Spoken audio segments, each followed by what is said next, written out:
I hear you well. See, we got it down now. We don't have any You any reckon? issues in the beginning now. It's the guests who are wrong. Yeah, that's exactly it. Yeah. I'm wearing a sweater today. You hear me now? Yeah, I got you. I was gonna say this is our first day of cold. Oh It's yeah. not that cold, but it's not hot and humid and muggy. Even though it's summer for you, it's been summer for us here until today. So yeah, this morning was like, what is going on? I can walk without sweating and be covered.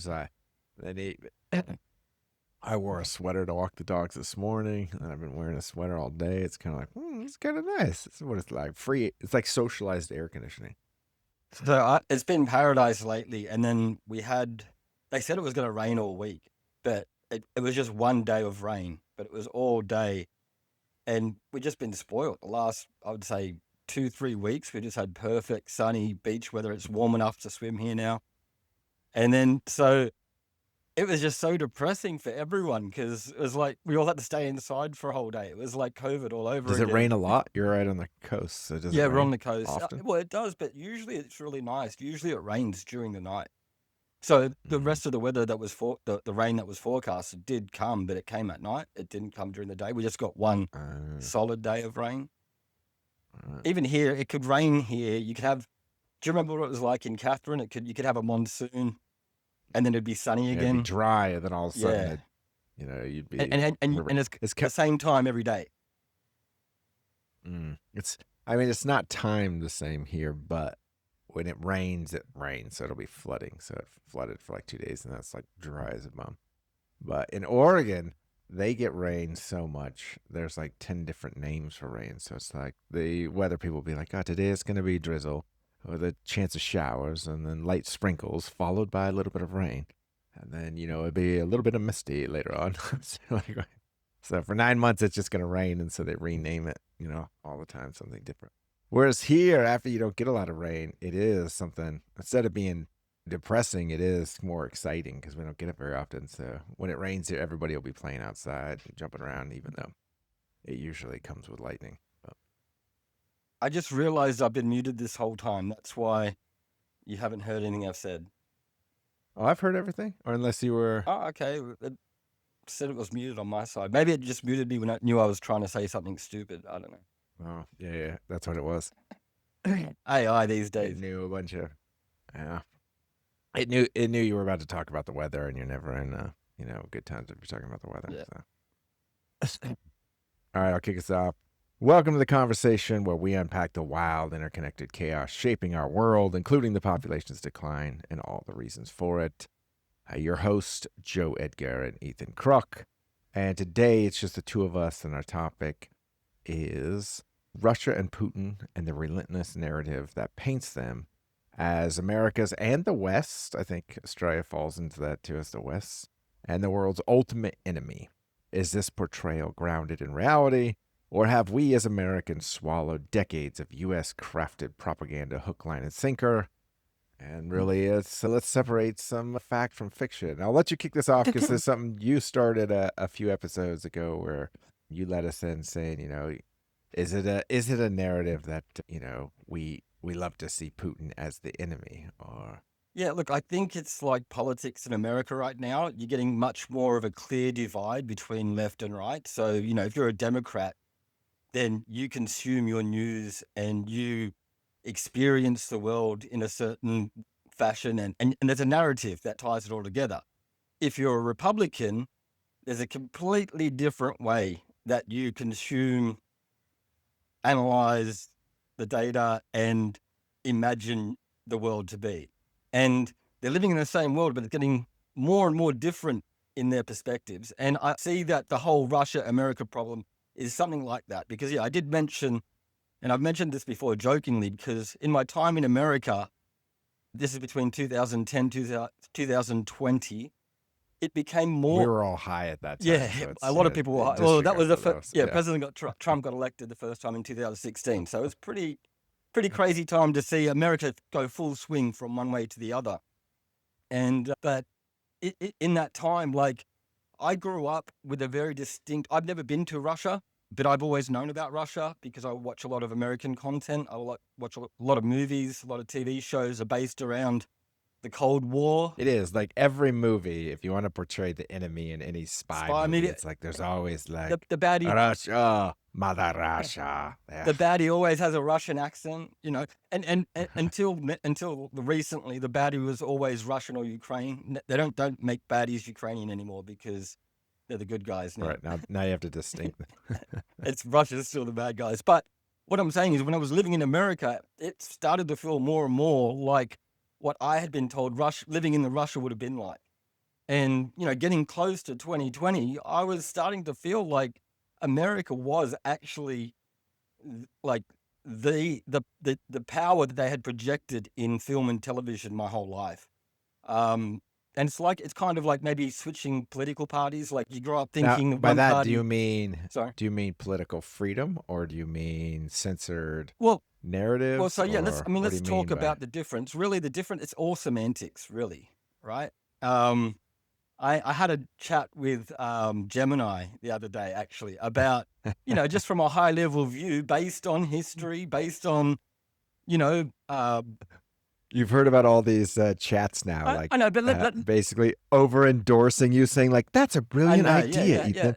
Soon it's gonna be a woman's voice, and she'll be like, "Baby, you are so good. You said all the and right thing." You'll be I've- like, "Yeah." and I've trained my chat well, but but what I'm saying is that it gave me a high level view, and like the only history of like let's talk about global aggression, right? So if you're going to be the baddie, if you're going to be the world baddie, global aggression should be at least part of the category, right, or criteria.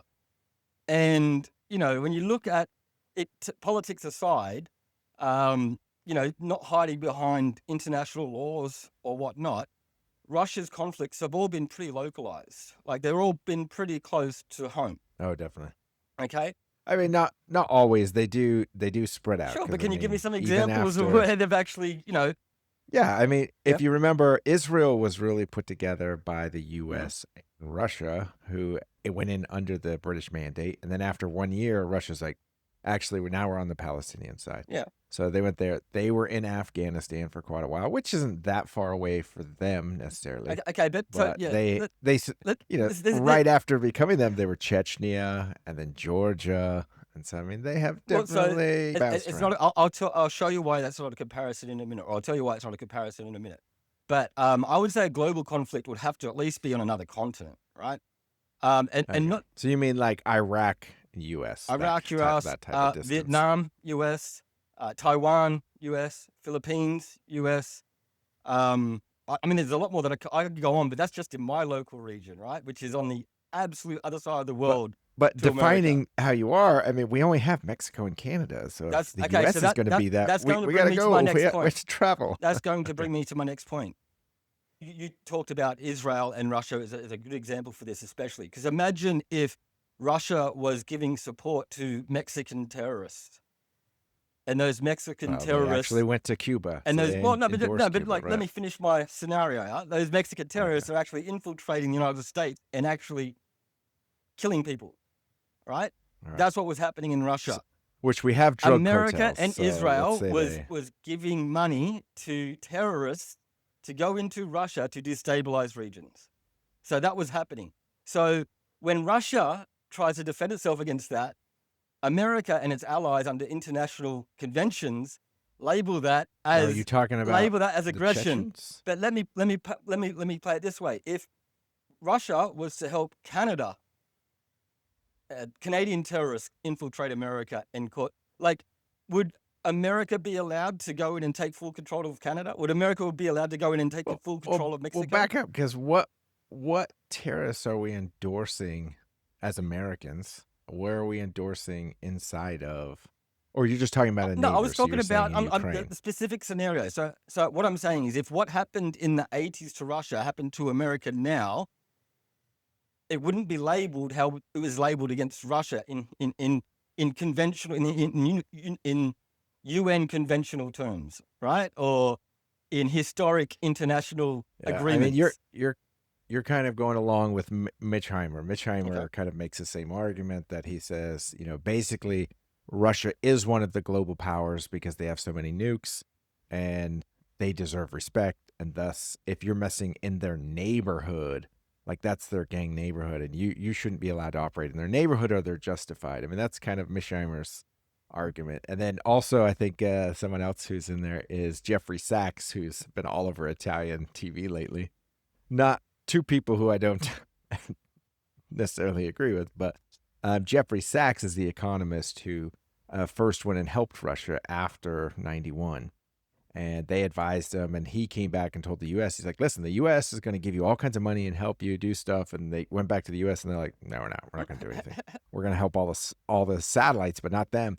And he has been angry about it ever since. And he still runs around, championing, saying, the U.S. didn't do enough to help Russia, which is really making the argument that the U.S. didn't infiltrate Russia by means of no, the problem was economic that terms. the U.S. was sponsoring the terrorists. That was the problem. The U.S. hides behind conventions and law, and then censorship as well. And we'll get into that in modern times as well, because it's gone full. I mean, but sorry. Russia and the U.S. have been messing with everybody's elections since the 50s. Yes. But the difference is... Russia came in and bought out Facebook and the difference is, sold to our own bias. The difference is, yeah, you're right. The difference is cognitive dissonance, and what's the other one is confirmation bias, right? So if you're a Democrat or a Republican, you see everything this way, and if you're a Republican, you see everything that way. And this is the same way with the Russia, American... Russia. Well, what I'm saying is, the further you get away from America, it seems that America becomes the bad guy, and Russia and China become the good guys. If you go into anywhere in Polynesia, they think that China's the good guys. They're signing agreements with China right now. Oh, lots. I mean, China's doing a lot of lending, so they're loaning everywhere. Yeah. So they are. And what I'm saying is, when was the last time the Chinese were global aggressors? I mean, even the tensions with Taiwan is local. It's all sovereignty. So the way so if you're on the right, or if you're a conservative, if you're an American, you see it as they're interfering with the sovereignty of Taiwan. But from everyone else's point of view, he's not American. We see it as Taiwan not being able to, or China not being able to decide what's China anymore. Imagine if Australia, America starts giving support to Tasmania, and says that Tasmania wants to secede, and they destabilize it. Devils. And again, it's so funny because every time we have to imagine a scenario, if I said Russia was doing it, it's laughable. Russia doesn't do that. You said Cuba as an example, but it's not true. America is the one that goes around. They did partner with America Cuba. is the one that goes around destabilizing countries, supporting those destabilized regions to put in someone who, usually a dictator, someone who will do whatever America wants, and then they call that sovereignty. When really what America has done is come into a sovereign nation and started splitting it up so they could sell it off. And the world is waking up to it. We do have a bad history. The world is waking up to it. So America, Ukraine, Poland, that's just America stealing Russia and selling it. So let's back up a little bit to how, to why Americans, because I think we got to dive into all this, but let's back up to one point, and that is, how did Putin get to power? Is he justified in being seen as a dictator, or is he actually upholding? And I mean, just to give history, this is Yeltsin's man. He was picked to be the prime minister. He was in the KGB. No one actually knows if he retired from the KGB or he was still in the KGB when he became in the office of the mayor, which then led him to be Yeltsin's prime minister. Yeltsin, out of the blue, who was a governor of Russia during the Soviet Union, when the Soviet Union fell apart, Yeltsin was the first president running on, stopping corruption and bringing in capitalism and trying to grow things because everybody was poor. So then he resigns for some weird reason, and Putin, being the prime minister, is handed the first keys of power of a president post the Soviet Union. And so it is rather strange that this KGB guy is their first president. He sticks around through both of his terms. In Russia, they're 5-year terms. And then he can't run for a third term. There's term limits. His first election, he won by 53%. every election since then, it's been over 80%. So I think that He tells must us be a good a leader. lot. He must be a great leader. Yeah. And well, what's weird is I actually do think a lot of Russians like him. I don't think he gives honest elections. It sounds like the days out there, they're not totally open elections, but I've met a lot of Russians and they really do support him. So Medvedev filled in those 10-year gap, and and Putin goes to the prime minister. And then after Medvedev's out, Putin's back in. And so really, even while Medvedev was in, I don't think anyone ever thought Putin wasn't still pulling the strings for behind the scenes. So really, this is a guy who's gone in, had power, and then has done everything he can to keep power. Whether he had honest intentions in the beginning of helping the country or not, we don't know. But I think it's very clear to say he is a dictator. He has been in power this long. He's not going to, give up any power. Freedom Watch, which ranks, countries by democratic freedom, ranks Russia at 180. So they're near the bottom of countries, and that's both internet freedom, freedom of speech, rights abilities. So they're near the bottom, even though you hear, lots of back and forth. But then, so it puts him in a strange place, because this invasion Ukraine, and you brought that up. So I think we should go back to some of the history that has played out there. So back in 1994, this is back when Sachs is arguing like the U.S. should be giving Russia money to help it support it, And the U.S. has played policeman everywhere. There's no question. I think they're all over the place. But I also think it's their duty. We're a world power. We're the first one to use nukes and not invade anywhere. So you're saying, Russia, whether we like it or not, you're the parents. And Yes. whether you're abusive parents, you're still the parents. That is Okay. some of the parents are abusive. I think we're in an abusive parent at the moment. But yes, I think there's pros and cons. Like Iraq, hindsight, Republican or Democrat, I think everybody's like, Iraq was a mistake. That was too much. There was no weapons of mass destruction. We voted out people. Now that everybody's very shy about, invading and watching things. So there's some of which, like Vietnam, And Iraq is the perfect example of what I'm talking about with the double standard. Because even, we talk about the free press, and you brought up that Russia is ranked the worst. But even America's free press, it's only free if you're not breaking a bunch of laws and statutes and restrictions and there's a lot of ways that they covertly, but not just covert, they can overtly now too. They can do things in the name of national security. They can ban people from talking about voter fraud or corrupt elections. They could do that in the name of national interest of American security. So there is the same censorship. It's approached with a different lens and brush, and it's called a different name. And so if you're on one side, if you're the blue party, you see one. You see the same thing, but if you're on the other party, then one's doing it worse, or one does it and we don't. If you look at back to censorship, there's another form of censorship, and it's historical censorship through the narrative, right? Meaning, so America are the parents.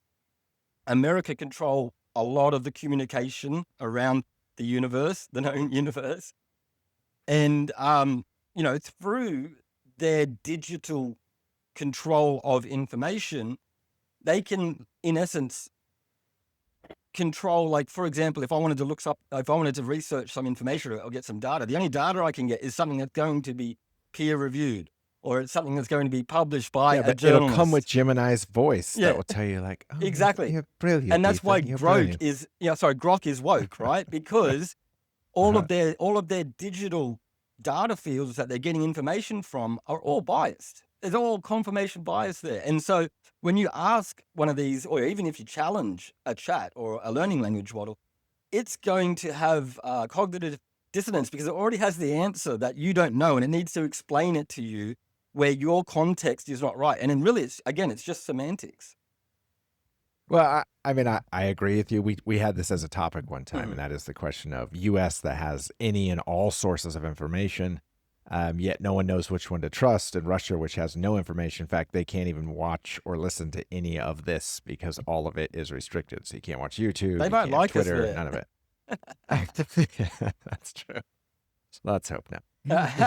But nonetheless, they're restricted, and they have, basically the Russian Times, the RT News, which is their official outlet, and so they only have one source, and which one's better, I don't know. But it does move the fact of like what are they attempting to do? Putin follows a guy by the name of Alexander Dugin, and Alexander Dugin is sort of I don't know if religious philosopher would be the right name. I hate even saying that. He is, by all terms of the word, a Bolshevik. And a Bolshevik believes really that the Russian Empire is, one of the best things that ever happened. They don't agree necessarily with communism, which I think follows most Russians. They know communism didn't work. But they feel embarrassed since 1991 or in 89, really. They feel embarrassed that the Soviet Union flopped, and they all want to be seen in the middle of, all trade, all deals. They want the world to think, what does Russia do first, which no one does. And so in that imperialistic mind, Bolsheviks think that most of Europe should be Russian, and they do want to put together this Russian narrative. And so for them, they see Ukraine as more of a pesky, area that should have a governor. If it had a governor, none of these problems, I honestly think that most of them would go away. That was back to Yanukovych. They paid, Yanukovych in 2013, how he afforded that monstrous place. It cost $100 million. They find out later it's all funneled through, Russian funds. They were going to make a deal with the EU. They back out of that deal after a secret meeting with Putin. We didn't know about that meeting until later, but he meets with Putin. And the next day they reverse policy and they put together a $12 billion loan. And this starts the riots, that ended up being the Euromaidan riots, of which many say, oh, it was Nuland. Nuland said she gave $5 billion to help bring up all these uprisings. As an American who has seen the U.S. dabble in everybody's politics, there's no question. However, the $5 billion has been shown, it was dispersed over 20 years. So I don't believe, as Jeffrey Sachs says, that he's like 15,000 here, 20,000 here, and they were bringing people together. If you're in Ukraine and you talk to Ukrainians, they do not want to be Russian. They want to be aligned with Europe. And so I know for a fact, traveling through there, that it would be very easy in that environment to get a whole bunch of protesters to come together and say, no, we do not want to be aligned with Russia. We are Ukrainian and we lean more, to Europe. So that entire uprising is real.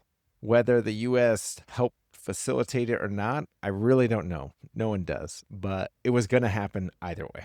There's no question.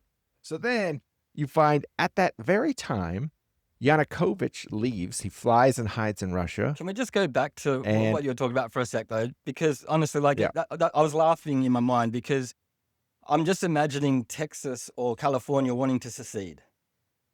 And so Russia comes in and says, hey, yeah, we can help you do that. Because that's you're talking about the Donbass region. Well, you're saying that if you're going through Ukraine and everyone in Ukraine, they're like, we hate Russia. Well, if you talk to everyone in Queensland right now, we hate Canberra.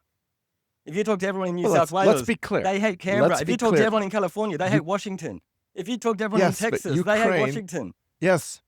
So what I'm saying is, this is what America does. America finds someone who's mad at their parents, and like a really good groomer or part of the Rainbow Army, they come in there and they say, we'll help you. We'll get you your own place as long as you don't do what your parents say anymore. And you do what we say. I mean, we're going to be your new parents. We're going to be your new family. Because I tell you what, in Australia, we have a government that got elected with 32% of the popular vote. 32%. But because we have preferential voting, they're our leaders. So 65%, if you use that in any kind of poll, if anyone was running on 65% favoritism, they would smash it. We've got 65% of the whole country that hate our government, and they're in charge.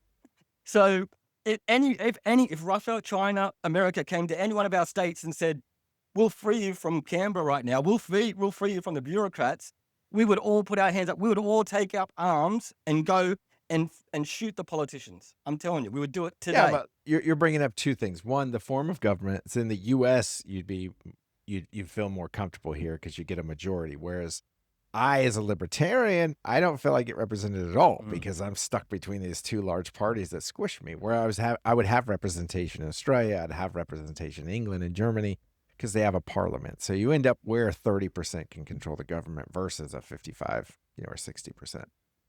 However, let's go back one nuance that is really important. Yeah. Ukraine was already ceded. It was its own country. Yeah, but it was not trying to separate from Russia. Yeah, it already was. It was already ceded. Yeah, during the breakup of Russia, which was caused by caused by the breakup of the Soviet Union. Like, Russia didn't fail. Russia was murdered by America for decades. Wait, how many sanctions? No. America has not just aggressor. They were aggressive. They were at war with. They called it the Cold War, but they had a global community at war with one country for decades until they finally beat that country at war. That was the fall of Russia. But let's make sure we know that country's the Soviet Union, not Russia. Sure. Yeah. So again, Russia's a new country. Sorry. Yeah. But so what I'm saying is, even Russia, if you lived in Russia, they still believe they are the Soviet Union. They, like you're saying, they want all of Europe back. Right. They still call it the Red Army. Yes. But nonetheless, they ceded. There are many states that ceded. In fact, those who were part of the Warsaw Pact, they ran from the Warsaw Pact as soon as it failed and begged to join NATO. So there's kind of, this whole, not an inch to the east. That was never an agreement. Baker said in a side note, and it was in reference to Germany, not all of NATO. I'm saying everyone's that whole thing is weird. Once something becomes decades long, it's like talking about the Palestinian Israeli conflict, right? Because it's so long, you can't really talk about something fairly recent in context, right? Because they've both got the right conviction of what they have done recently, because they both have reasons for it, right? You have to go, like you're saying, go back to the beginning. And the reason why there was so many failing states when the USSR died is because USSR was killed by another foreign nation and no one did anything. Now, is it really fair that the US did it? Because I imagine Chernobyl had more of an impact on the Soviet Union than anything. It was so expensive. I mean, there were massive amount of resources. So many countries wanted to help and they refused to. So honestly, I see it as more the Soviet pride than anything. They got a smaller population than America? Yeah, 140 million in Russia.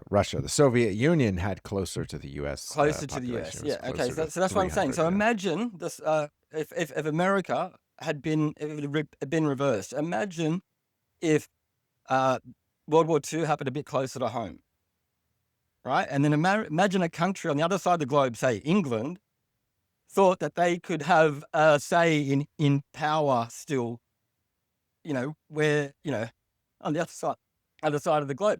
And that's what America's doing. America has destroyed a country on the other side of the world, right. And now they're controlling, they're raping it and selling it. And wow.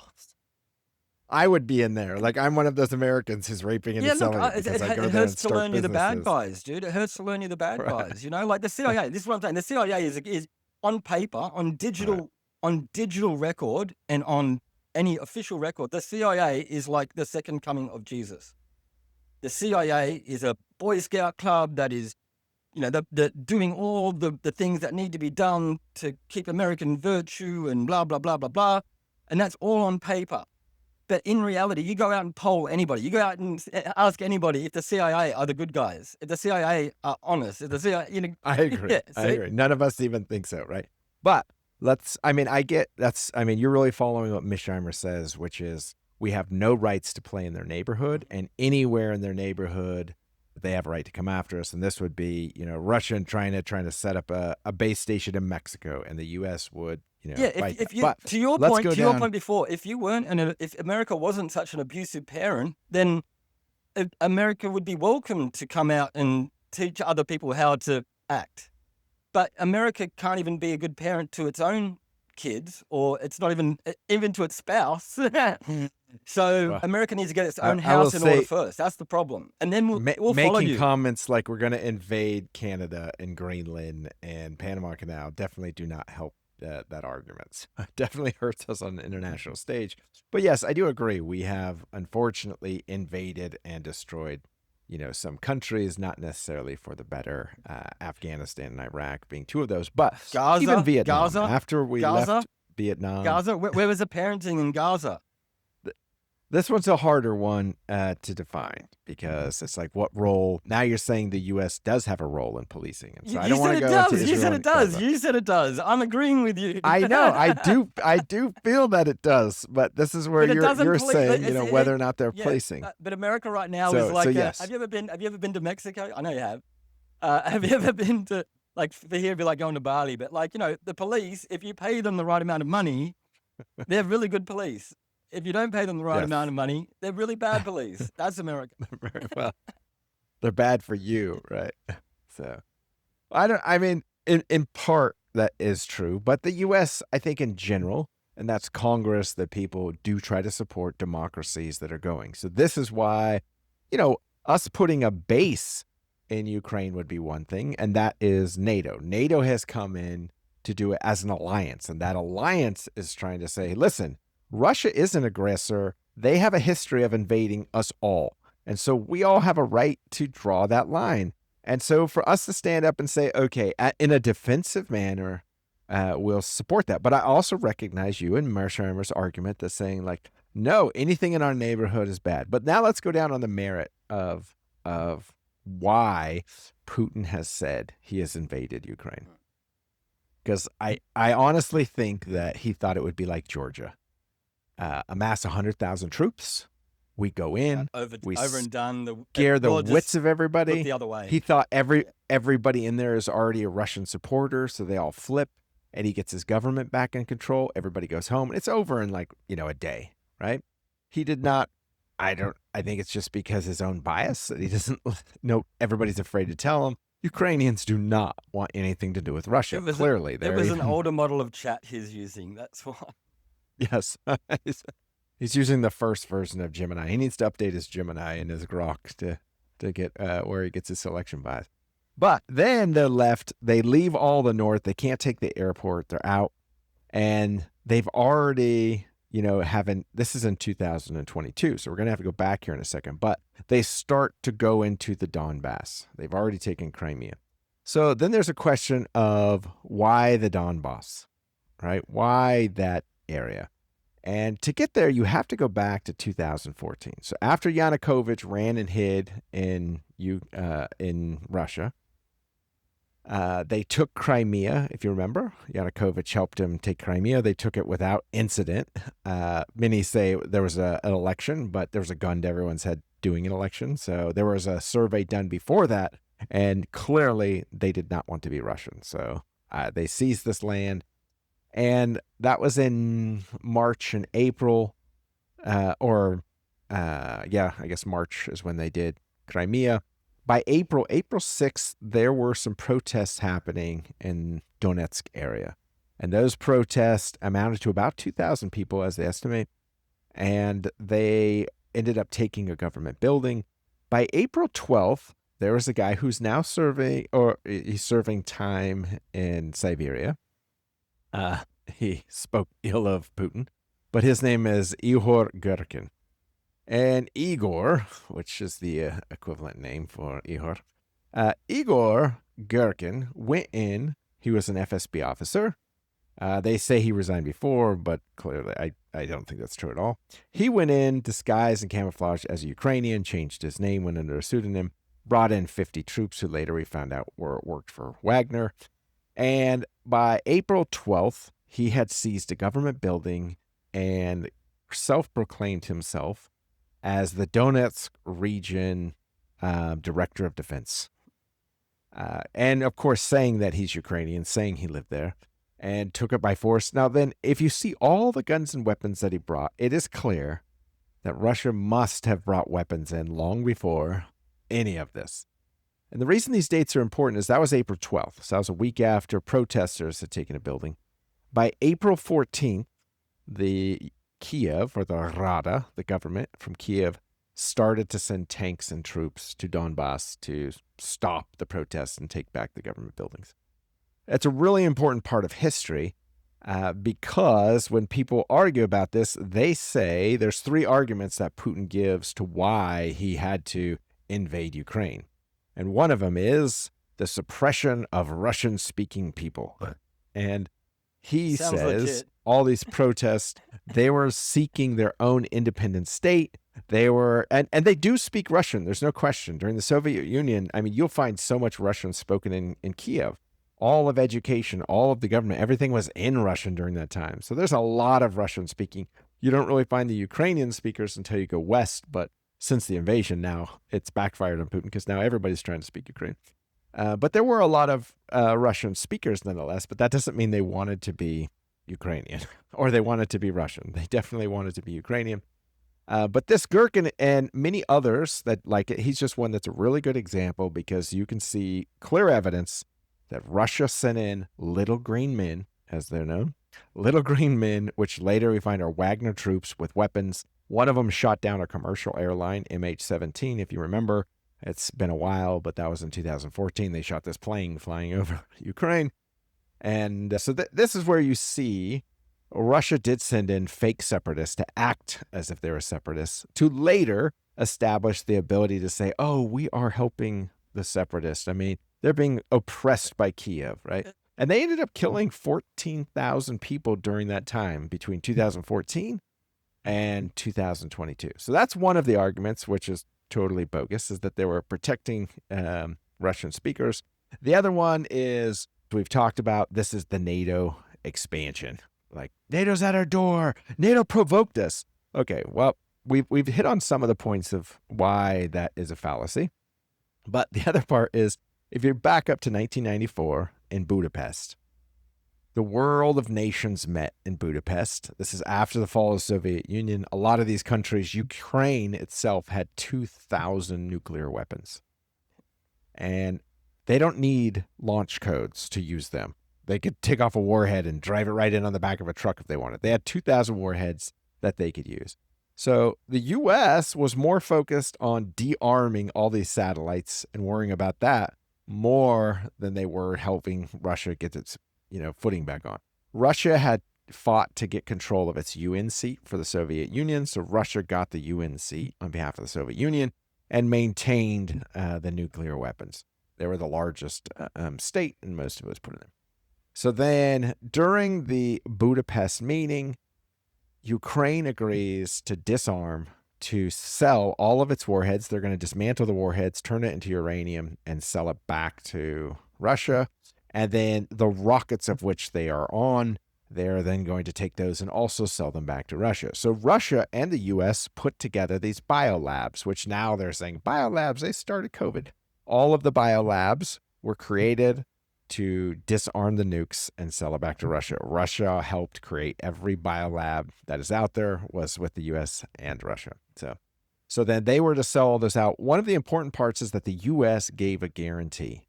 The U.S. said, if you disarm, we promise we will protect you. And that was, guess who their biggest concern of invasion was from? Like, if we do this, like, we want protection that Russia won't invade us. So the U.S. made a promise that we are going to protect you, and a few other countries. Later, Russia even came in on that promise, but Russia, nuanced it that in the event of a nuclear challenge, we will defend Ukraine.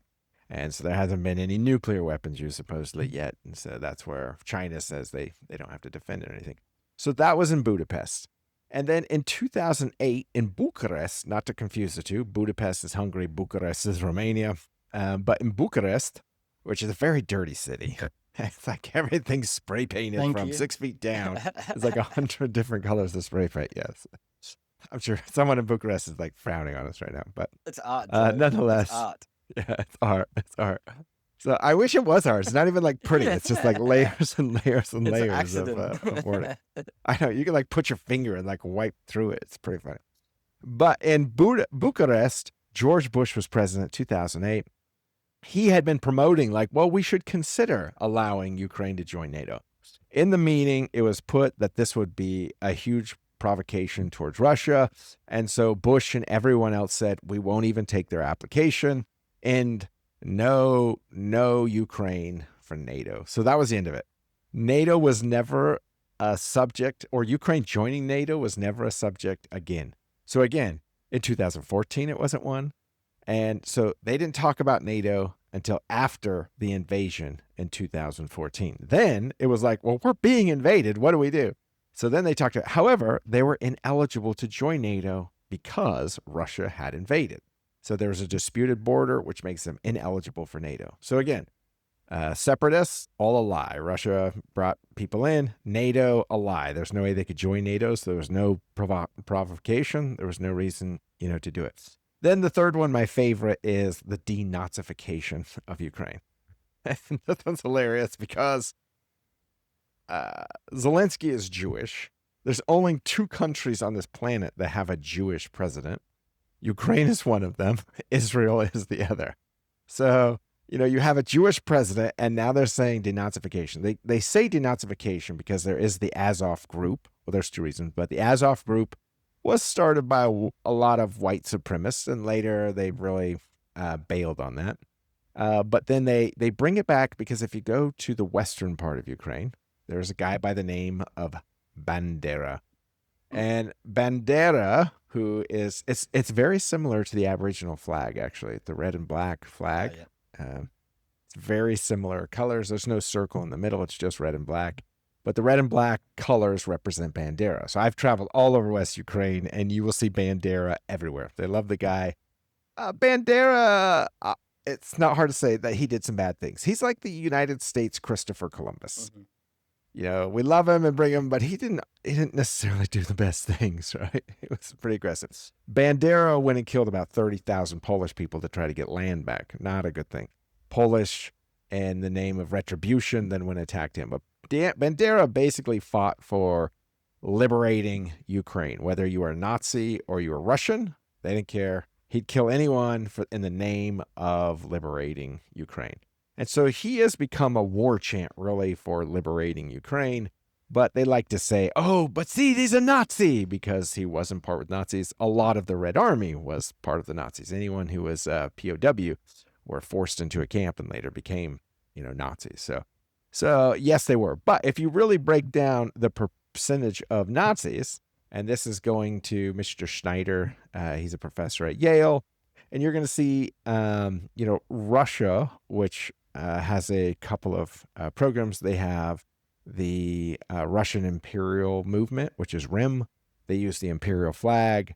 They are a fascist, racist group, very racist. They have a fighting, brigade. And then you have, what is it called? Managed nationalism, which is endorsed by Putin, which is a fascist group worldwide. So by percentage, you see by far more per capita and by larger numbers in Russia of this fascist kind of racist movement than you see anything in Ukraine. I've been all over Ukraine. There's not a Nazi movement. And so these are the 3 reasons they give for invading Ukraine, and each of them are just a nice, fun propaganda point to look like something, but they really account to nothing. It really goes back to Putin's visions of the Soviet Union, being that he wants this is a colonial war, and this is imperialism. He wants to bring Ukraine back into the fold. If he got if he could get his own puppets back in power, he'd be like, okay, I win, I'm done. The thing in Putin's favor, though, is what I go back to at the beginning, is that it's still, even if those, you've given 3 examples that he's trying to use, at least he has 3 good, in his mind, and to the people that follow him, 3 good examples, right? If you compare that to America and Iraq, for a specific example, America's sole purpose, we didn't have any sole purpose to go to weapons Iraq, of mass destruction, to go all the way over the other side of the world and fight them and kill them and kill a lot of people, was because of a lie that was later known to be a lie. No consequences. There's no, where in the laws, where is in all these laws that keep us all safe and keep us all connected? How are these laws written in such a way that America could do anything and they can rewrite it in such a way that they can't be accused of anything. Even when Now, I it's... can't argue with that point alone. But That's the problem. here is one interesting fact that I think is worth noting, and that is, if you follow World War II, Russia lost 20 million people trying to stop the Germans, right? There's no question they definitely heard the Germans losing that many people. There's also no question Lend-Lease helped them be able to ultimately go after the Germans. We were about a day behind, otherwise we'd have had the Germans, right? So there's no question the American equipment and money put a lot more work. But what Russians did, they went in, they did not liberate anybody. They took one oppressor and became the next oppressor. They went for a land grab. They went after Afghanistan for a land grab. Everywhere they go, they see it as like, now you're part of the empire. So their colonialism, whereas the U.S., Iraq is still Iraq. We eventually left. No. What I'm saying is, I'm not justifying entry, but under the US leaves. semantic laws that have been written by the white man, by the colonialists, whatever it is. Yeah, you guys have written it in such a way that America's allowed to do it, and it's not called what you're trying to say Russia's doing. Because any example that you give of America, they've done exactly the same thing. And not just that, America does it covertly too. That's the problem. So America might not be... They both do it covertly. America might not be at bullets wars with everyone right now, but they're definitely at psychological war with everyone right now. They've got a war on me and my country. And there's a build-up. There's a build-up of American presence on Australian soil. We are having a massive... We haven't had this much American presence since World War II, thank you very much. And we now have nuclear weapons in bases in Australia. Are you about to tell me it's because your proximity to China? No, I'm saying... It's not. Well, it's because of the kangaroos. I'm saying... We need all the kangaroos. I'm saying it's because you've taken over us. You've taken over us covertly. We don't have a say in the government anymore. You make it sound like we have a fairer government because only 35% are in rule. Like, you are basically giving power to the minority aggressors everywhere that will do what America does and gives them their money. There is no pushback on anything from our government to you guys. We have to give you guys bases, not just for Pacific security. You guys have Pine Gap. You guys, there's about 2 or 3 bases. I don't even know the names of them. They're that bloody top secret. Pine Gap's a big one. And you don't tell us shit. And we're to tell you everything. And how is that benefiting the Australian people? But if you remember, in, 1999, somewhere around there, East Timor had a huge threat. And they were like threatening they were all going to come across and invade Australia. And so Australia was talking about like, well, how do we stop them? Maybe we lead them into, Alice Springs in the center of the country and starve them. A good example. But what did the U.S. do? No. The U.S. boated one aircraft carrier through the difference, and that was the end That's of what they the always dispute. do. It was like over. That was That's what they always do. But isn't that protection? No, we're not protected anymore. That's a good example because of that, because of the coalition of the willing, back to Iraq actually, and this brings up another point. Not only has Russia not caused global conflict as an aggressor like America, but none of Russia's allies have been conscripted to go fight in those wars. If you're an ally of America like poor old Australia, your children get conscripted to go fight and die in America's wars in foreign lands. And by that, you mean like NATO, Vietnam, Iraq, Vietnam's a perfect example. Gave troops. Vietnam's a perfect example. Right. Tens of thousands of Australian soldiers dying because they were conscripted. It was illegal for them not to go and fight in America's war. Wouldn't that be as opposed to Wagner Group? But the difference is, again, Russia, it's home. It's at home. It's all localized. And not just that. No, America doesn't just go after a country sitting on the other side of the world. America gets other countries to come with it and go and rape it. It's a gang rape. It's an absolute gang rape. Now, sometimes I in parts of this I can't argue because they're doing it in the name of democracy. But if you look at the numbers, Joe, we were talking about the millions of people killed during World War II. If you look at the numbers since World War II, which nation stands out as the cause of most conflict, numbers of casualty? Well, the U.S. is definitely involved in many casualties. But if we're to say like Saddam Hussein was a great guy and didn't create mass murders, who put Saddam Hussein in charge? Who gave Saddam Hussein? That's fair Who as well. Who gave Saddam Hussein F-16s? And we put him in to stop a conflict. Who gave him F-16s? F-16s? Who gave him, or who made him a power in the Middle East? Right. And that's a fair argument. One I definitely can't dispute because it is true. And that's the same. That's the same with Saddam Hussein. That's the same with any. We did the same thing in Iran. We can argue semantics. Which left us with hostilities. Yeah, we can argue semantics all day, really. But that's the thing. When you look at it from a high level view, the numbers are astounding of how much America has been an interventionist. I don't even know the word. Interventionist and an aggressor throughout the globe. In its short history, no other nation can compete. All right. Well, let's.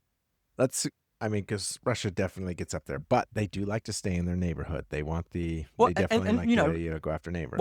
Remember that episode we did on having a great villain? America uses countries like Russia, poor old Russia. Well, but doesn't Putin make a great villain? Yeah, but what I'm saying is, so let's go back to what America did to Russia in the 90s. They completely smashed it to pieces, right? And so now it's still down, but let's still keep calling it the monster. Did we smash it to pieces, let's keep calling we just let it crumble? Let's keep calling it the monster so we can still create wars in regions across the planet in the name of fighting this monster.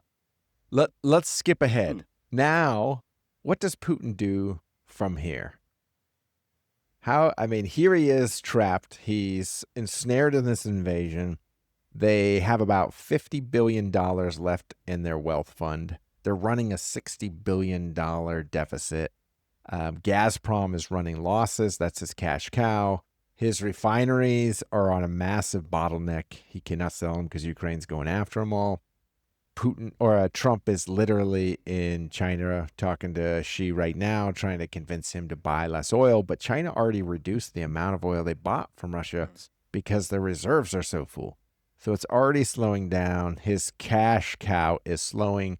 A report that was leaked today from the U.S. intelligence says that from what they see, there's no evidence that Russia wants to give at all. And part of that makes sense because if you go to Russia, Russia's lost a lot of wars. They lost Crimea, the War of Japan, World War I, the War of Poland, the Finland or the Winter War. After each one of these wars they lost, that's when power was overthrown. It's after the war.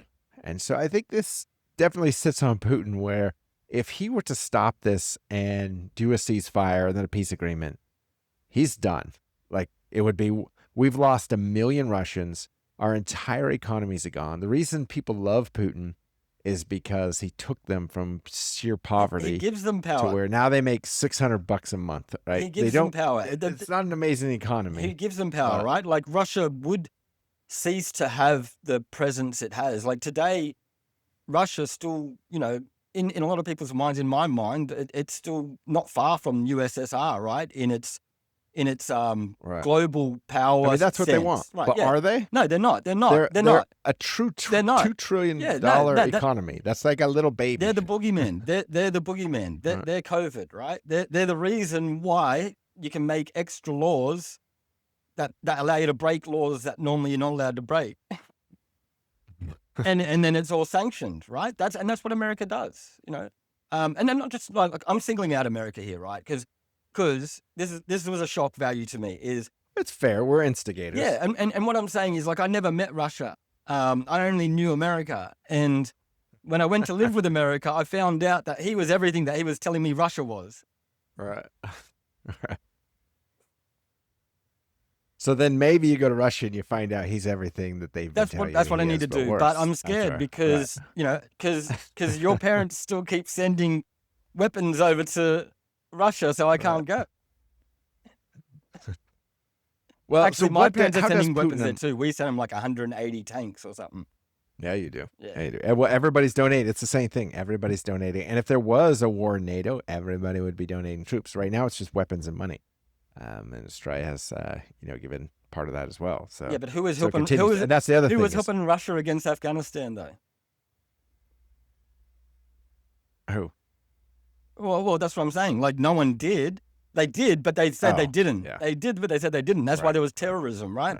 But what I'm saying is like, Oh, so why didn't everyone help Russia? Yeah, when they were fighting Afghanistan, they should have. Like, where was the world? Why would we help them? Exactly, and that's the whole point. So America has not only been the bully, but I'm saying I would love. It would be interesting to see how America would be. Like, because I feel like if I was Russian, I would be proud to be Russian. Like, as an Australian, I'm proud to be Australian when I see the Olympics on, because my country is so small and we always finish in the top 10, right? As a Russian, to be able to still even project the power, even if they don't have it, or even be respected like that from America, to be used as that projection of power after, having to fight for themselves their whole life. They've never had friends. Well, you bring up the point that I think is the future for Putin, because one of the reasons he can press on, even if he goes broke. So even if they start losing money, China. hopefully they'll lose enough. They can't buy Shahed drones anymore, jets or planes. And so he'll be limited on what they can do from the sky. They'll be limited on troops. But the thing about Russians is they're so poor. He has his cronies that steal all the money, and he gives none of it to the people. So the average wage is $600 a month. So because they're so poor, they're already like, well, what's the difference? We're poor or we're poor with power.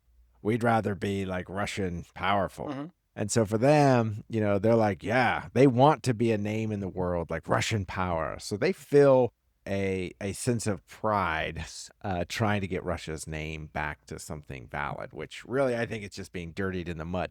They claim to be the world's second largest army, and Ukraine didn't even have an army in 2014, and they're smashing them. So, clearly they are a paper tiger. It's funny, though, that you brought up the false elections in Russia, especially with the results being so highly favorable for Putin. But when you really think about it culturally, it could be that high. And their elections could be more honest than America, because I doubt because what I'm saying is there's no figure at all that comes close. Like America wouldn't lose its power if Trump was arrested or Trump got shot in the face. If Biden got shot in the face, America wouldn't lose its power. You know what I mean? Like if any American president, John F. Kennedy was assassinated, did America lose an ounce of respect internationally? If anything, they got, there was more respect because they're like, oh, they're willing to kill their own, right? So, like, I think, if anything, Putin, like, he will survive as long as he can convince his people that he's, embodies that power still. Igor Girkin, the same guy who basically is responsible for starting this entire invasion in 2014, he sits in a prison in Siberia because he badmouthed. This is before Prigozhin got blown out of the sky by Putin in his plane, leader of Wagner.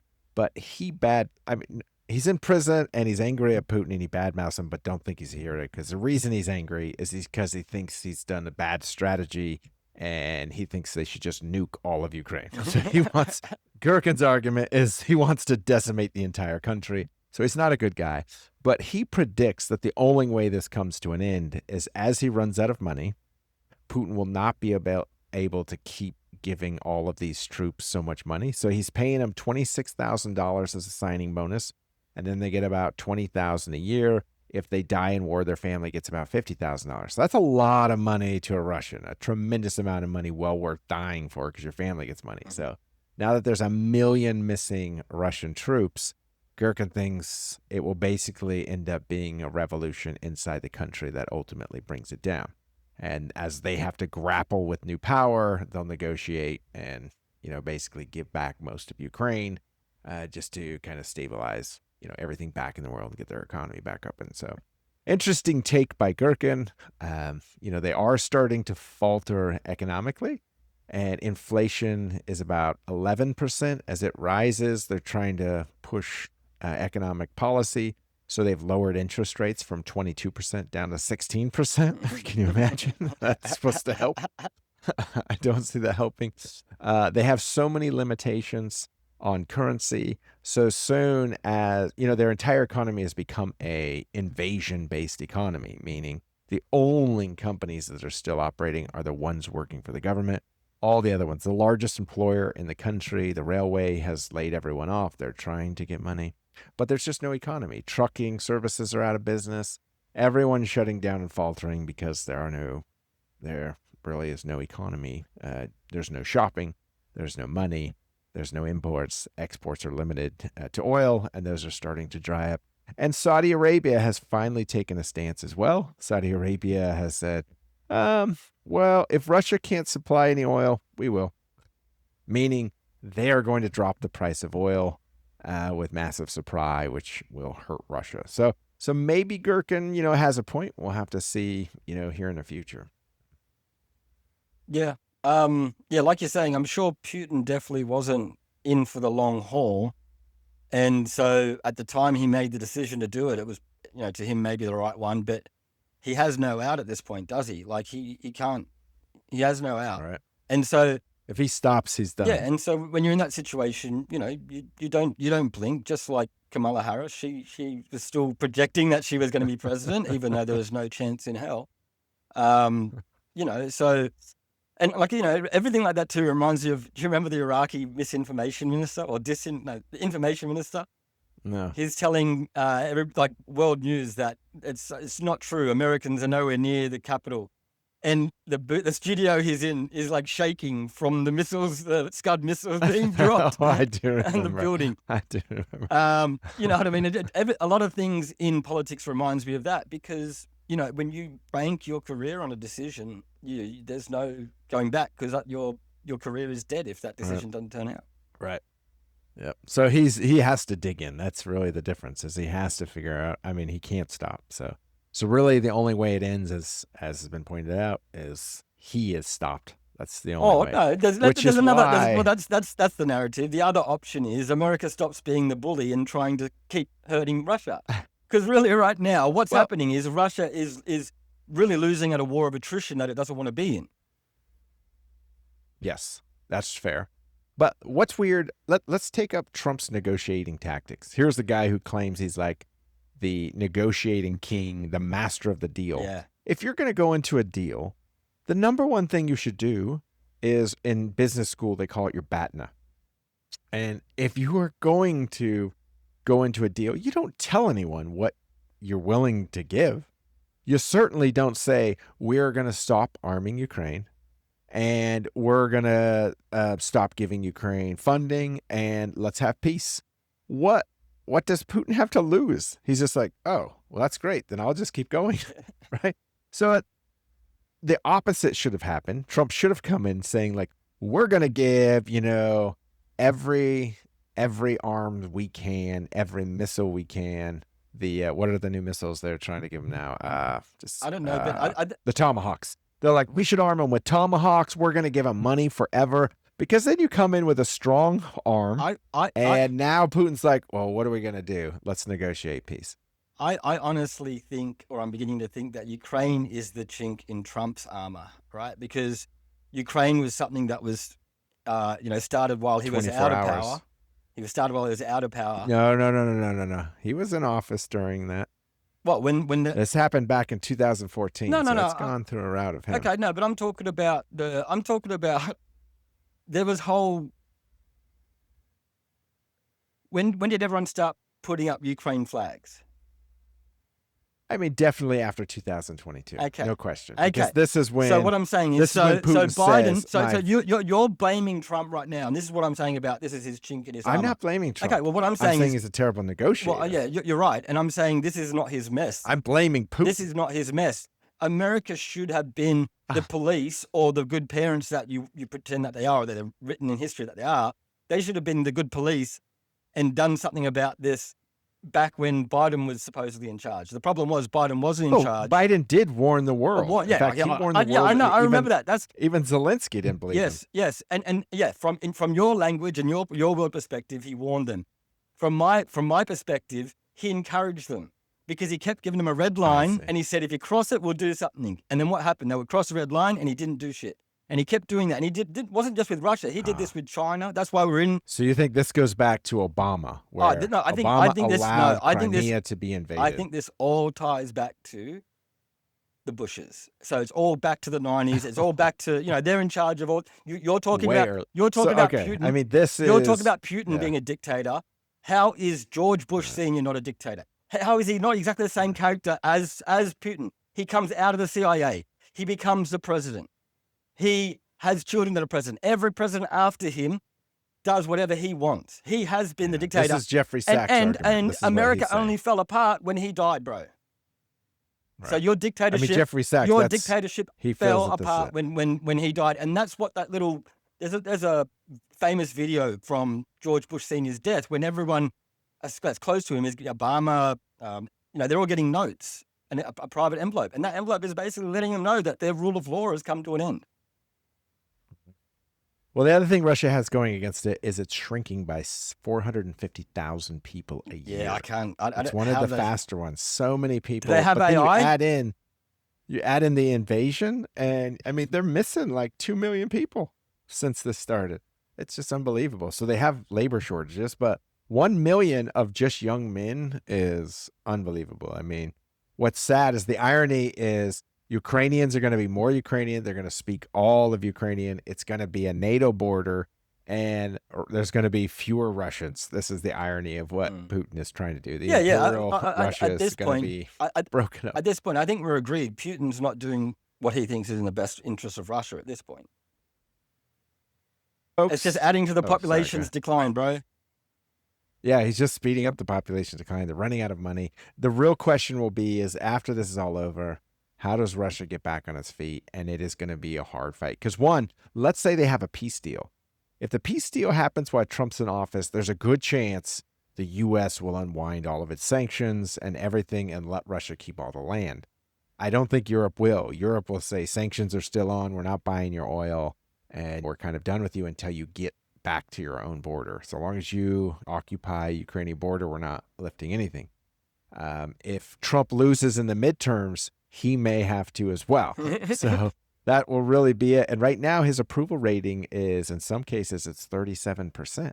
So it's not looking good for midterms for him. In my own test case, I've been calling a couple of pretty diehard staunch Republicans, and they are not very happy. In fact, they apologized to me.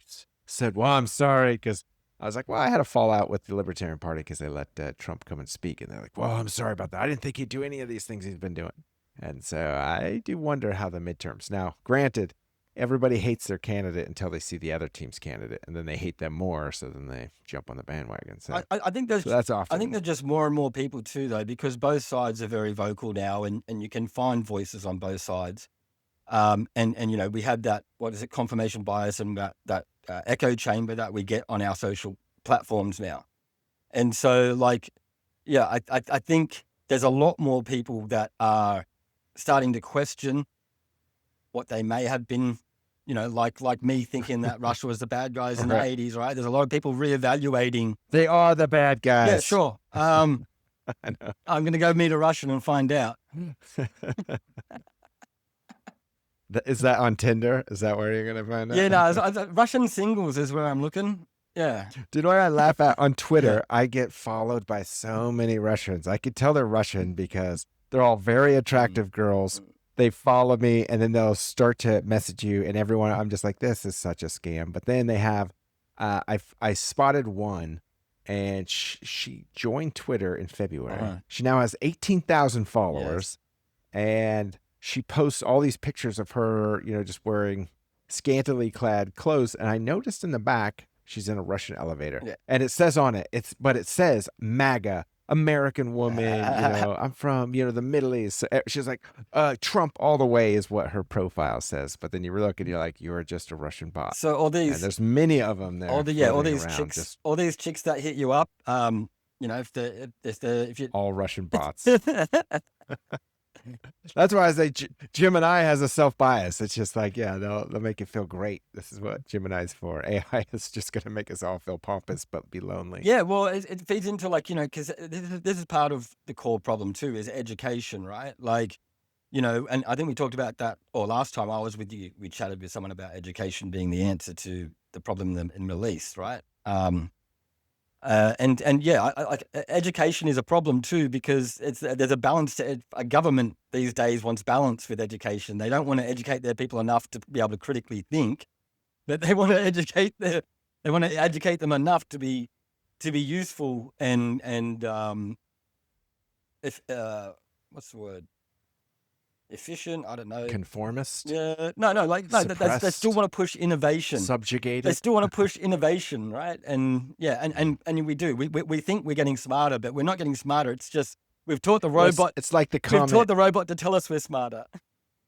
It's like the comment I hear of people all the time. It's like, well, I shouldn't be saying anything bad about the government. I'm fine. I have all the freedoms I want. Yes. So that's the whole point of freedom of speech, is being able to say, speak ill. Yeah, and all right, well, wrap us up. Leave us our final words on the Putin dismay Russian. Is he a good guy or is he a bad guy? Yeah, and the honest answer is time will tell, right? Because there's lots of people in history that are apparently the good guys that I see as the bad guys. George Bush being one of them. And so I don't think George Bush Senior and Putin are the same guy to me. And I just can't. I don't know how much I don't know how much of the idea I have of Putin. My dad was telling me from when I was a teenager that Putin was a murderer and stole all this money. And, so I already have, cognitive dissonance. Bias. Even if I see something, even if I see a fact, I'm still, by base logic, is Putin murdered someone to get where he is. And that's without any facts. So, yeah, time will tell. Chechen's probably Time will tell. If he wins the war, then he's going to be a hero. If he loses, well, then America did it again. History goes to the victor. Yeah. You heard it here, folks. Hostile dysfunction, where we impact the world and the chaos. And I forget how it goes, but something like that. That's a good one. Make a shorter one. Yeah, that's what we need, like a 2-letter one. So, and we still need music. Yeah, let's pre-record that. So, let's pre-record that. Yeah, pre-recording it. So until next time, we got a couple of nice interviews lined up for the next 2 weeks. Stay tuned. So until then, we will see you later. Bye.